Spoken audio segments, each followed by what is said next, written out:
कंकाल का रहस्य।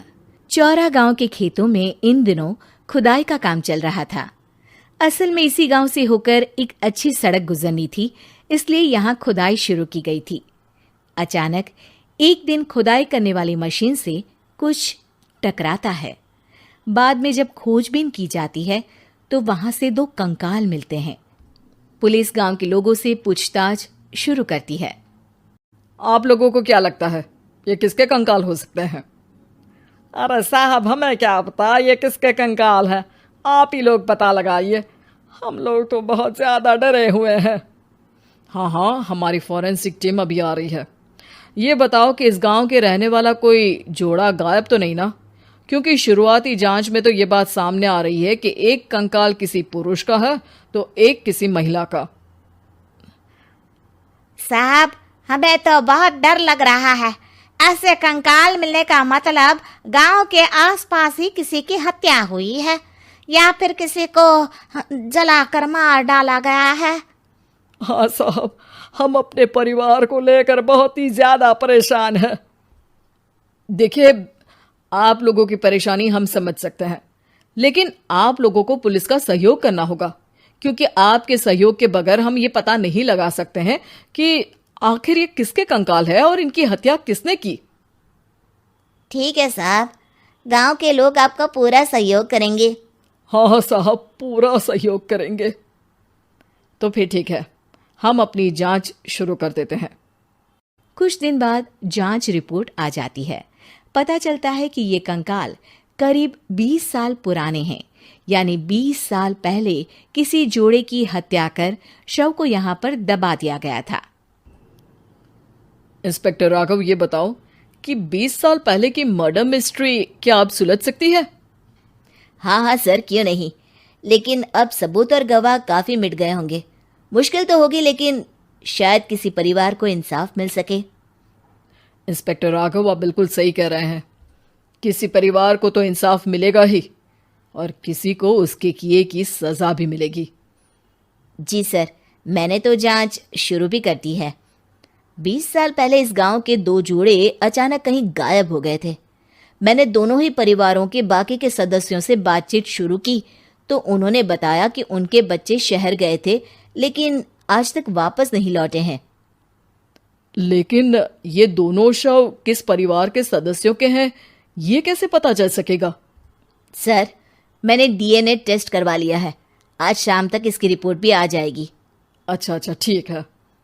उसी शाम को सर, डीएनए रिपोर्ट के मुताबिक ये दोनों ही लाशें चौरा गांव के रहने वाले प्रधान सुल्तान सिंह के बेटे और बहू की है। लेकिन इनकी हत्याएं किसने की है, ये कैसे पता लगेगा? इसी का तो पता लगाने की कोशिश में जुटा हूं सर। आज सुल्तान सिंह से मिलने भी जा रहा हूं।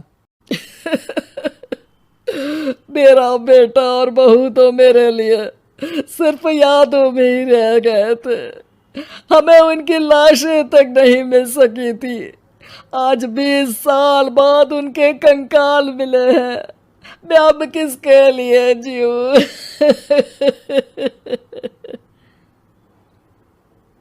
लेकिन सर, क्या आपकी किसी से कोई दुश्मनी थी? अपने बेटे बहू की हत्या के लिए आप किसे जिम्मेदार मान रहे हैं? अब मैं किसका नाम बोलूं? मेरी तो किसी से दुश्मनी नहीं थी, बस मेरे बेटे बहू को कोई वापस ला पाता।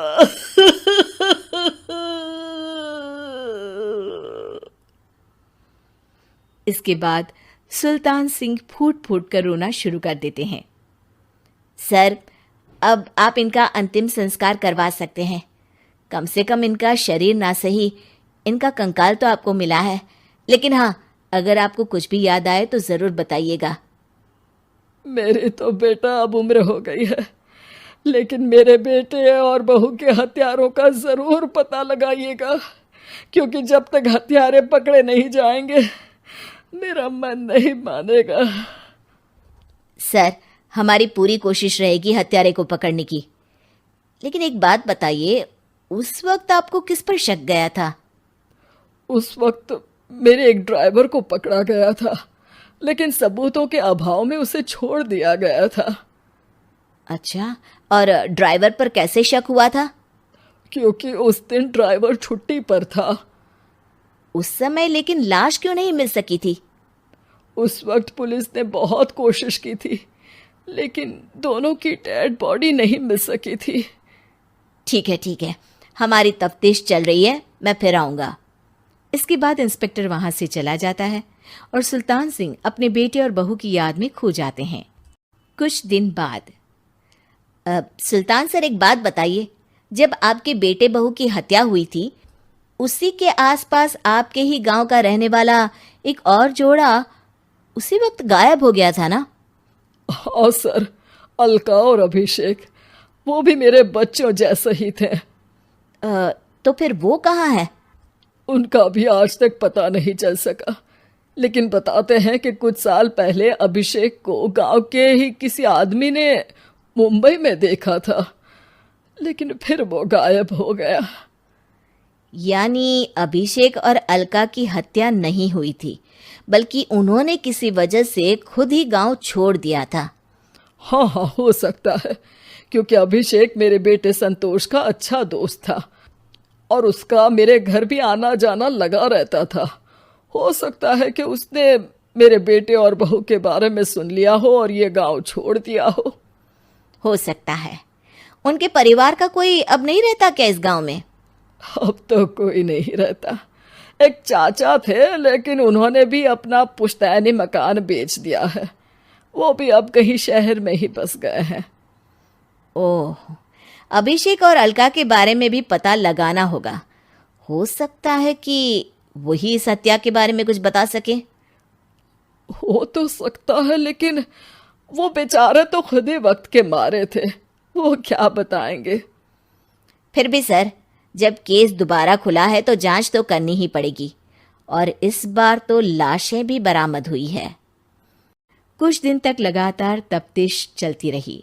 एक दिन थाने से सुल्तान सिंह को फोन आता है। हाँ, कौन बोल रहा है? सर, मैं कांस्टेबल तुलाराम बोल रहा हूँ थाने से। आपको थाने आना पड़ेगा। थाने? लेकिन क्यों? सर, किसी की पहचान करवानी है। अच्छा ठीक है, मैं दोपहर तक पहुंचता हूँ। सुल्तान सिंह दोपहर में थाने पहुंचता है। कई पुलिस के अधिकारी वहां मौजूद रहते हैं। सर, आपके बेटे की हत्या का रहस्य आज शायद सुलझ जाए। अच्छा इंस्पेक्टर राघव, पर वो कैसे? सर, उस आदमी को देखिए, क्या वही अभिषेक है? सुल्तान सिंह की आंखों में हैरानी से आंसू आ जाते हैं। हाँ सर, यही अभिषेक है। ये आपको कहाँ से मिला?